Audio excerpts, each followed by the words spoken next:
मोअज़्ज़िज़ ख़वातीन व हज़रात, सबसे पहले तो मैं राजस्थान उर्दू अकादमी के अरबाब अल-अक़्द और बिलख़ुसूस मेरे भाई जनाब अली मौज़म साहब, इनका मैं बेहद शुक्रगुज़ार हूँ कि मुझ फ़कीर को यहाँ मदऊ करके जानिसार अख्तर जैसे नाबग़े पर अपने इज़हार ख़याल का मौका इनायत फरमाया।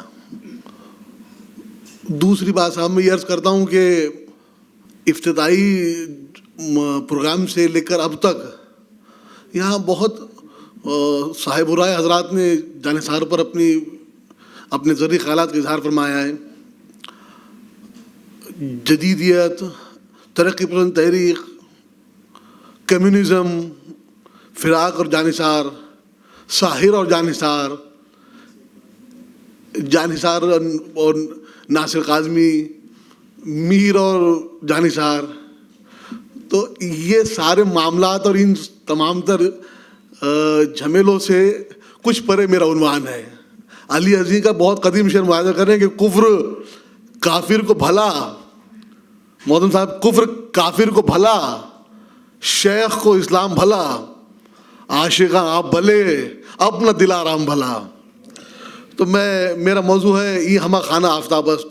खाल मुख्तसर दरमियान में मकाल निगारान ने उनके ख़ानदानी पस मंज़र का भी जिक्र किया है, लेकिन मैं चाहता हूँ कि बुनियादी बातें जो उन इंसानी तश्कील में, इंसानी ज़हनी इर्तिक़ा और शख्सियत की तश्कील में जो अवामिल कार फरमा होते हैं, उनमें एक बुनियादी पहलू ख़ानदान का भी है। ये नफ्सियाती एक मुसलमा हकीकत है।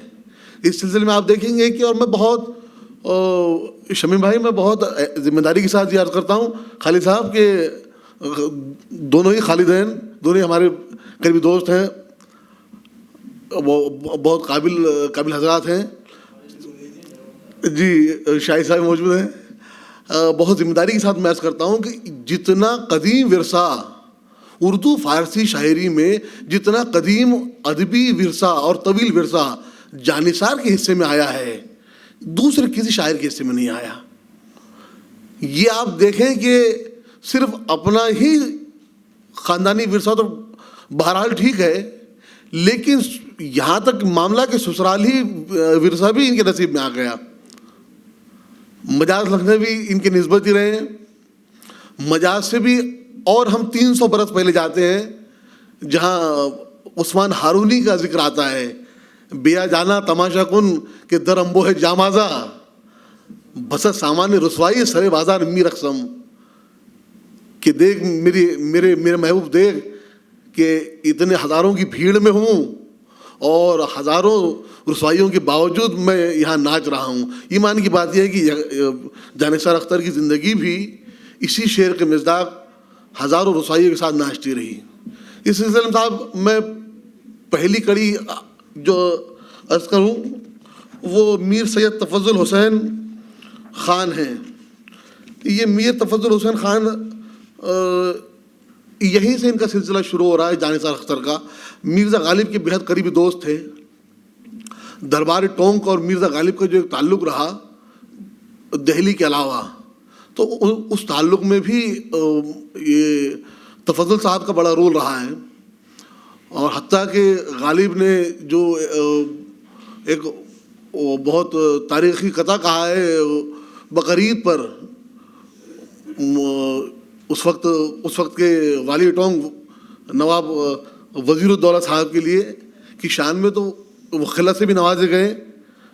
और एक ख़ास बात ये भी है कि आपको बेशतर ख़ुतूत, गालिब के बेशतर ख़ुतूत इन्हीं मीर सैयद तफज़्ज़ुल हुसैन साहब के नाम दिखाई पड़ते हैं, और हिंदी में और दूसरे ख़ुतूत के मजमूए में। एक ख़त में फरमाते हैं कि हाय हाय मीर तफज़्ज़ुल हुसैन ख़ान, हाय हाय रफ्ती हो मेरा ख़बर न कर दी, बर बेकसम नज़र न कर दी।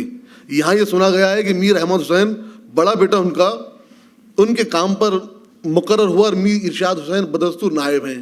इससे ये भी पता चलता है कि जानिसार के जद्दे अमजद गालिब के करीबी दोस्त रहे हैं और जिनके इंतकाल पर गालिब अफसोस का इजहार कर रहे हैं। ये एक पहलू हुआ। इनके बाद दूसरी कड़ी आती है साहब, इनके फर्जंद मीर सैयद तफज़्ज़ुल हुसैन के फर्जंद हाफिज़ सैयद अहमद, ये शायरी के अलावा कुरान के हाफिज थे, फारसी ज़बान पर बला कबूल रखते थे।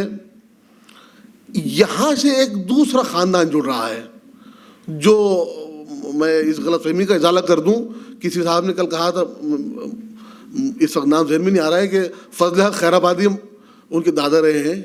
तो यहाँ से ये दूसरा ख़ानदान जुड़ रहा है। कासमी साहब, ये फजल हक खैराबादी की बेटी इनको दी है हाफिज सैयद अहमद को, ये दूसरा ख़ानदान जुड़ गया। अब फजल हक खैराबादी के मुतालिक ज़ाहिर है कि ये तो जग ज़ाहिर है, उनके जंग आज़ादी के लिए उनकी खदमात, गालिब की दीवान की तदवीन और ये सारी चीज़ें, ये उमूर जो हैं, ये फजल हक खैराबादी से जुड़े हुए हैं। लेकिन दूसरा ख़ानदान यहाँ जुड़ जाता है जानिसार को लेकर। इनकी जो सैयद अहमद साहब की जो अहलिया हैं, डॉक्टर मन्नान साहब, हिरमा, इनकी बेटी रही, इनकी अहलिया रही हैं फजल हक खैराबादी की बेटी। वो सैयदुन्निसा हिरमा, वही बला की शायरा थी, दर्द दिल दर्द जिगर काविश दिल काहिश जां, इतने आज़ार हैं और एक कलेजा मेरा। ये 1.5 सदी कबल का शेर है। तो ये है साहब फजल हक खैराबादी और इनका ताल्लुक़। फिर इनके बाद मौलाना फजल हक खैराबादी के नवासे और सैयद अहमद हुसैन रुसवा और हिरमा के बड़े फर्जंद हाफिज सैयद मोहम्मद हुसैन बिस्मिल, ये वाली टोंक मोहम्मद इब्राहिम अली खां जो खलील तखल्लुस रखते थे, उनके मीर मुंशी थे और अदब में बिस्मिल खैराबादी के नाम से जाने जाते हैं। 1857 से कुछ बरस पैदा हुए। 57 के गदर में, जैसे कि आप जानते हैं, ये तारीख़ है, तालिबात ने अपने निसाब में ये दरसियात में पढ़ा होगा कि बेटे अहम गुफ्तगू हो तो मैं ठहर जाऊँ, अगर आपकी अहम गुफ्तगू हो तो मैं ठहर जाता हूँ, तो हम भी सुन लेंगे। ये चीज़ें आपके काम की है इसलिए कि आपके निसाब में है कि 1857 का जो गदर हुआ उसमें मौलाना फजल खैराबादी का क्या किरदार रहा और उलमा का क्या किरदार रहा, जिनको सज़ाएँ, बड़ी सख्त सज़ाएँ दी गई और ये बानियाने तहरीक रहे हैं हिंदुस्तानी उलमा। तो इनमें मौलाना फजल खैराबादी चूँकि इस तहरीक के बड़े नामवर कायद रहे, तो इनके पूरे ख़ानदान पर अताब आया हुकूमत का, अंग्रेज़ी हुकूमत का। और जो बिस्मिल साहब उस वक्त बमुश्किल 7-8 बरस की उम्र रही होगी, वो अपनी सौतेली माँ के पास दिल्ली चले गए, चूँकि टोंक में रहना इनके लिए मुश्किल हो गया था अंग्रेज़ी हुकूमत के अताब के लिए। पूरी इनकी मिल्कियतें, जायदादें वगैरह सब कुछ अंग्रेज़ी हुकूमत ने जब्त कर ली थी। वहाँ पर इनकी माँ ने, बिस्मिल की माँ ने गालिब के सुपुर्द किया बिस्मिल को कि आप इन्हें इनकी तरबियत कीजिए। तो अब आप अंदाज़ लगाएं कि बिस्मिल एक 8 साल का बच्चा और तरबियत कर रहे हैं मिर्ज़ा गालिब। उर्दू फ़ारसी का बिला मुबालगा अर्ज़ करता हूँ, उर्दू फ़ारसी का ईरान और हिंदुस्तान का सबसे बड़ा शायर। मैं बहुत एहतियात के साथ अपने लफ्ज़ों का इस्तेमाल करता हूँ कासमी साहब। ईरान और हिंदुस्तान का उर्दू शायरी का सबसे बड़ा शायर मिर्ज़ा गालिब, और तरबियत करते हैं बिस्मिल की। ये जाहिर है कि बकौल हज़रत मुहानी की निगाह यार जिसे आशनाए राज करे, वो क्यों ना खूबी किस्मत में अपनी नाज करे। तो अगर गालिब के यहाँ तरबियत पाने वाला कोई बच्चा, आप अंदाज़ा लगा सकते हैं कि उसकी तरबियत किस नहेज की होगी, और उनकी बात की औलादें जो आएंगी उनकी वो कैसा कदीम विरसा लेकर आएगी और वो जरासीम कैसे होंगे। बहरहाल इसके बाद कड़ी आती है इन्हीं के छोटे भाई, बिस्मिल के छोटे भाई सैयद इफ्तिखार हुसैन रिजवी, जिन्हें जाना जाता है मुज़्ज़र खैराबादी के नाम से। ये मुज़्ज़र खैराबादी जानिसार के वालिद हैं। मुज़्ज़र पर यहाँ 10-15 मिनट में, 5 मिनट में, एक आध दो सफ़े में लिखना, ये मैं समझता हूँ मुस्तर पर ज़्यादती होगी। एक बहुत बड़ा उन्वान है, एक बहुत बड़ा बाब कायम कह सकता है मुस्तर खैराबादी पर। बहुत सारी बातें हैं, बहुत सारे अशार हैं। मेरा ईकान है शमीम भाई कि जितने अच्छे शेर रोज़मर्रा में हमारे यहाँ राइज हो गए हैं गलत इंतसाब के साथ, उनमें बेशतर शेर जो है मुस्तर के हैं। यहाँ वहाँ नाम से होते गए। जिन 2-4 शेरों पर तो मैं समझता हूँ कि 1930 से बहसें चल रही हैं। आजकल की पुरानी फाइलें देख लें आप, कलीम की पुरानी फाइलें देख लें तो न किसी की आंख का नूर हूँ वो गज़ल है, और फिर लगता नहीं ये दिल मेरा उजड़े दयार में वगैरह वगैरह, ये सारी गज़लें, ये सब पर बहसें जो हैं ये चली आ रही हैं। ये आज ही का उन्वान नहीं है। तो अब ये रहा कि ये उस वक्त मुस्तर जो है वो, अच्छा मामला ये भी है मुस्तर के बारे में एक आध दो बातें जो शायद यहाँ तालिबात ना जानती हूँ, बुजुर्ग तुम्हारी जानती हैं माशाल्लाह सभी। दो मामले मैंने ऐसे ज़िंदगी में देखे हैं, अपने मुताले में रहे, मुशाहिदे में रहे, जो तीसरा नहीं देखा। एक तो ये कि ये मुस्तर जो है ये सेशन जज थे और इस कदर रवा तबीयत के मालिक थे कि शेर लिखा है कि ना गया कारगुजारी में भी वहशत का ख्याल, ना गया कारगुजारी में भी वहशत का ख्याल, जिस अदालत का मैं हूँ नाजिम वो दीवानी है। दीवानी अदालत, दीवानी फौजदारी अदालत। मैं जिस वाक़े का जिक्र कर रहा हूँ कि पहला वाक़या मेरी ज़िंदगी में जो रहा, मेरे मुशाहिदे में जो रहा, वो सीमाब अकबर आबादी का है। एक पूरा शायर जो बम्बई से निकलता है, पर्चा तब भी निकलता था मौजम भाई, एक पूरा के पूरा शुमारा मंजूम कर डाला, हत्ता के इश्तिहारात तक भी। बेसन के लड्डू का इश्तिहार तो आप नज़म पढ़ रहे हैं साहब सीमाब की। ये पहला एक वाक़या। दूसरा, कमोबेश 17 से 18 मुकदमे और उनके फैसले मुस्तर ने मंजूम कर रखे हैं। तो जज साहब आप फैसला सुना रहे हैं और पता सुनाई जा रही है जी। तो ये तीसरा कहीं ऐसा मुझे नहीं दिखाई दिया। एक इसके अलावा भी है, लेकिन वो चूँकि उसका ताल्लुक फ़न लतीफ़ से नहीं है, वरना शमी भाई जानते होंगे कि कातिबों की हड़ताल में एक शुमारा ही सीमाब ने अपने ख़त से पूरा निकाल लिया था, लेकिन वो मामला कुछ और है। बहरहाल यहाँ से साहब सिलसिला चल निकला है मुस्तर खैराबादी का। और एक मुख्तसर वाक़या सुन ले आप कि इब्राहिम अली ख़ान खलील साहब की ये उस्ताद थे मुस्तर, एक और रोज़ाना दरबार में हाज़िरी होती थी। एक मरतबा दरबार में पहुँचे, वहाँ मुशायरा होने वाला था, मुस्तर को ख़बर नहीं थी कि यहाँ मुशायरा है, लिहाजा गज़ल लेके नहीं गए। अब चूँकि बादशाह के उस्ताद, वाली टोंग के उस्ताद से फरमाइश हुई कि पहली गज़ल उस्ताद ही पढ़ेंगे। ये साहब खड़े हुए और जेब से एक सादा कागज़ निकाला और गज़ल पढ़नी शुरू की। पहला शेर पढ़ा, खूब दाद मिली। दूसरा शेर पढ़ा, 13 शेरों की गज़ल पढ़कर खूब दाद वसूल की। वाली टोंग ने फरमाया उस्ताद गज़ल दे दीजिए मुझे। तो वही सादा कागज़ हाथ में दिया। तो वाली टोंग देखते हैं कि उस्ताद ये तो सादा कागज़ आपने लिखा ही नहीं कुछ। तो कहले साहब मुझे मालूम नहीं था कि आज यहाँ मुशायरा है, लिहाजा फिलबदी ही पूरी गज़ल कह दी है जी।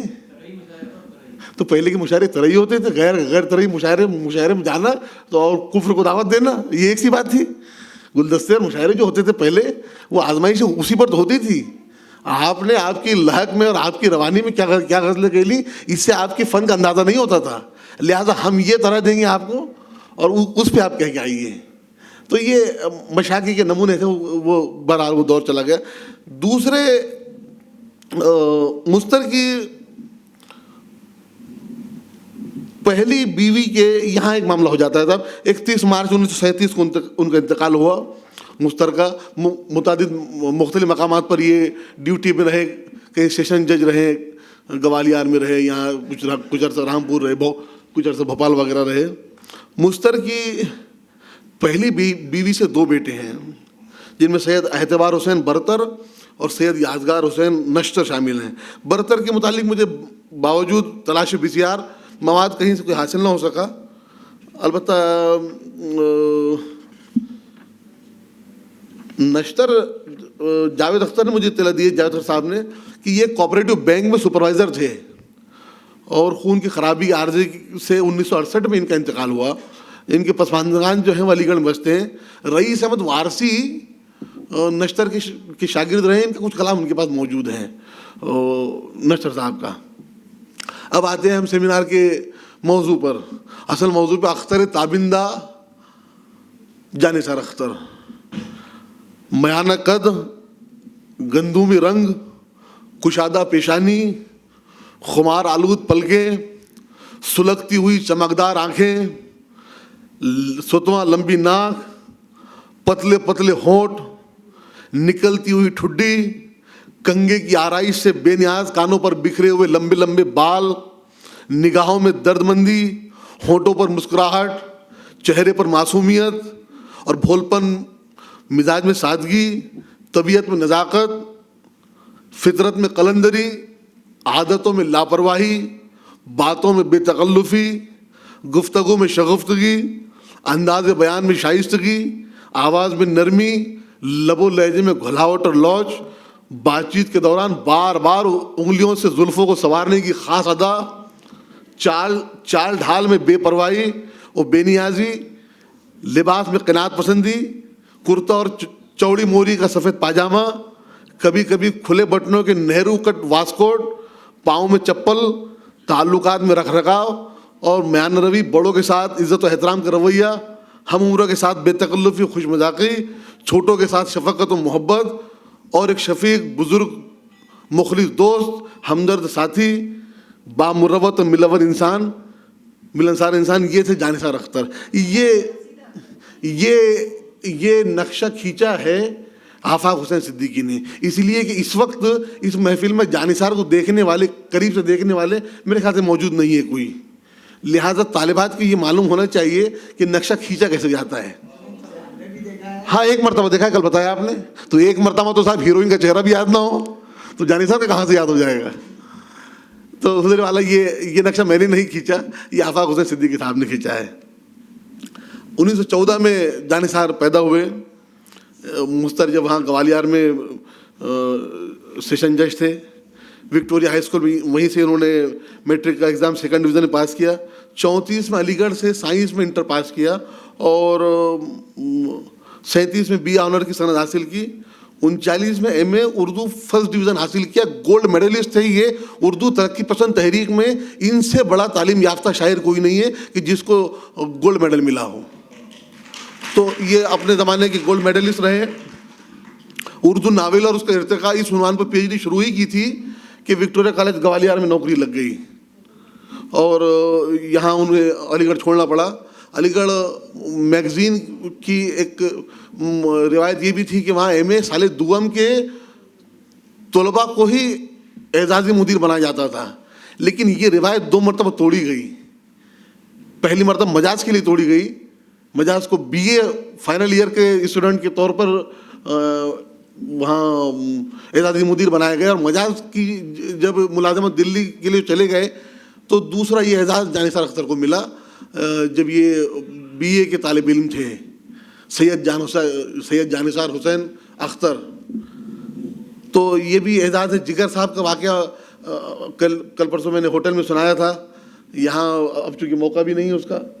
गर्ल्स कॉलेज की लारी, जिगर जैसे आदमी को, जिगर जैसे नाबगे शायर को और मकबूल तरीन शायर को उस वक्त के बैठना पड़ा इनकी मकबूलियत की वजह से। तो बहरहाल ये 1940 में जानिसार विक्टोरिया कॉलेज में उस्ताद मुकर्रर हुए और 25 दिसंबर 1943 को सफ़िया सिराजुल हक, जो बाद में सफ़िया अख्तर के नाम से मशहूर हुई, इनकी शादी हो गई। मुख्तसर तारुफ सफ़िया अख्तर का भी आप दे दें, सुन लें कि सफ़िया अख्तर या सफ़िया सिराजुल हक तरक्की पसंद शायर मजाज लखनवी की बहन थी। चेहरे मोहरे से बहुत ज़्यादा पुरकशिश तो नहीं थी, लेकिन उसके बावजूद लिखती खूब थी। शादी से पहले भी और शादी के बाद भी इनका एक अंदाज़े फ़िक्र या क्या अंदाज़े बयान के उन्वान से तनकीदी मजमूआ भी आ गया है, शाया हो गया है, अंदाज़े नज़र। और ये वहाँ पर अलीगढ़ में ये भी ज़ेर तालीम थी, और ज़ेर तालीम होने के बाद ये गर्ल्स कॉलेज में वहाँ लेक्चरर हो गई सफ़िया, और जानिसार ग्वालियर में थे। जैसे तैसे शादी हुई, अब जानिसार अख्तर ग्वालियर में है और सफ़िया जो है अलीगढ़ में है। फिर ग्वालियर में 47 में मुल्क के हालात बिगड़े तो जानिसार को वहाँ से बहालत मजबूरी भोपाल आना पड़ा। भोपाल में हमीदिया कॉलेज में चूँकि ये एमए पास थे माशाल्लाह, तो वहाँ उर्दू के हेड ऑफ द डिपार्टमेंट हुए, और सफ़िया भी फिर अलीगढ़ की मुलाजमत तर्क करके इन्हीं की उसी शोबे से वाबस्ता हो गई। लेकिन माफ़ कीजिएगा, अभी इनकी गर्द नवाही जो है वो रुकी नहीं थी जानिसार की। लिहाजा फिर ये हुआ कि 1949 में जब कमीशन राज आया, वहाँ पर इंतज़ाम अमल में आया भोपाल का, तो फिर तरक्की पसंद तहरीक के चाहने वालों पर हुकूमत ज़ेर अताब हुई, हुकूमत सख्ती बरतने लगी। लिहाजा फिर भोपाल भी छोड़कर इन्हें जाना पड़ा बम्बई। माफ़ कीजिएगा। और 1949 को फिर ये उर्दू का एक बुलंद शायर रोज़गार की तलाश में बम्बई चला गया। यहाँ से बम्बई में जाहिर है कि कोई रोज़गार की सूरत न थी। कस नमी पुरसत के भैया कौन हो, 3 हो कि 1.5 हो कि पौन हो, तो कश्मकश में ज़िंदगी गुजरती रही। माफ़ कीजिए। और इसी कश्मकश में सफ़िया की हालत जो है वो बतदरीज ख़राब होने लगी। अब सफ़िया जो है वो इलाज की गरज से लखनऊ थी, चूँकि असल में सफ़िया के वालिद मुलाजमत चौधरी सिराजुल हक मुलाजमत के बाद लखनऊ ही आ गए थे, तो अब सफ़िया का जो मायका था वो लखनऊ ही था। लखनऊ में सफ़िया, बम्बई में जानिसार अख्तर। लिहाजा इसी कशाकश पहम में सफ़िया का इंतकाल होता है। मैंने साहब एक बाब यहाँ कज़न छोड़ दिया है। वो बाब है फ़ातिमा ज़ुबैर, शमीम फ़रहत, जानिसार अख्तर, खदीजा और सफ़िया का। फ़ारसी में एक मिसल है कि ख़ताए बुज़ुर्गा गिरफ्तन ख़तास्त। बुज़ुर्ग की ख़ता पकड़ना वो अपने आप में ख़ता है। लिहाजा वो बाब मैंने छोड़ दिया। उसके बाद हुज़ूर वाला खदीजा हारून इनकी ज़िंदगी में आती है। सफ़िया अख्तर 53 को सफ़िया अख्तर का इंतकाल हुआ, और 56 में खदीजा से जानिसार की शादी होती है। दूसरी बीवी और शोहर परस्त बीवी खदीजा अख्तर। सफ़िया से 2 औलादें हैं, एक जावेद अख्तर जो सिनेमा के मशहूर गीतकार हैं, डायलॉग राइटर हैं, कहानीकार वगैरह हैं, और दूसरे हैं सलमान अख्तर जो अमेरिका में डॉक्टरी कॉलेज के प्रोफेसर हैं। खदीजा से 3 औलादें हैं। शाहिद अख्तर जो बम्बई में है, अदब से कोई उनका ताल्लुक़ नहीं। उसके बाद उनैज़ा अख्तर हैं, पहली बेटी। ये उनैज़ा वही है कि जिस पर जानिसार ने अपनी लाफानी नज़्म आखिरी लम्हा लिखी थी, तुम मेरी ज़िंदगी में हो, मेरा एक पाँव जब रकाब में है, दिल की धड़कन है डूबने के करीब, सांस हर लहजा पेचोताब में है। उनैज़ा के बाद एक बेटी है अलबीना, वो बम्बई में ही रहती हैं। गरज के 5वीं पुश्त है शब्बीर की मदाही में, उम्र गुजरी है इसी दश्त की सयाही में। तो मेरे मकाले का जो मौजू है मैंने जो यहाँ पेश किया था कि ये हमा खाना आफ्ताबस्त, पूरा के पूरा घराना जो है शायराना घराना है, बहुत कदीम और बहुत तवील इनकी शेरी विरासत रही है। मुझे इशारा हो गया है कि अपने चंद अल्फाज ख़त्म कर लूँ मकाले की सूरत में, लिहाजा यहाँ मैं अपना मकाला ख़त्म करता हूँ। खुदा हाफ़िज़।